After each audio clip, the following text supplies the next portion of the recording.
CCTV.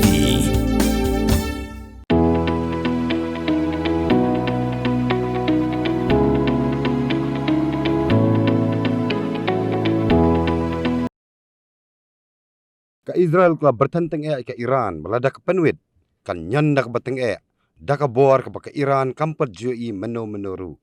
Kani kedai ke jing Byrthen jong menteri rang badu ke Iran Benjamin Netanyahu ha ke jing keren jong haying terbar ba jong ke Israel. Ya mentau laong ba ke Israel ke supet ser ya ke jing long jingman Iran ha ke balami ke jing snam. Uni nong yalam ke Israel ulaong ba haduk mentah ke Israel ke supet namar ba ke jinglong jiman menta kala benwan rabiang yak syongsuk syongsan Iran. Bat ka Iran kala keno ba ke Israel ba ke Amerika ba kan syot. Bat kala berngem ru yak Israel. Netanyahu la ong balada ke Iran kan nuut bengta ke Israel. Ka Israel ru kan penengkam de ki bor ki ba ka Pyrthei kampat jui menuru. Komban super kan mau hang ni ba ka jing ki Iran. Kladan hadu komba 1,000 ngut tam ki belayap. Badaki hajar ngut ki besyakem. If Iran makes a mistake and attacks us, we will act with a force that Iran has never known. No one can predict what will happen in Iran one day.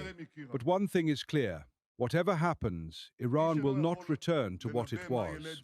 As for the Gaza Strip, we are on the verge of phase 2 of President Trump's plan. The IDF, as a reminder, holds 53% of the territory of the Gaza Strip. What is phase B? Everyone says, phase B. Phase B means one simple thing. Hamas will be disarmed and Gaza will be demilitarized. We are sticking to these goals and they will be achieved.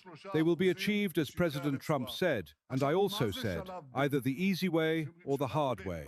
No one needs to remind us of the importance of the mission to bring home the war hero, Ran Gvili. This is something that is at the forefront of our concerns. And I want to emphasize something else. Turkish soldiers and Qatari soldiers will not be in the Gaza Strip.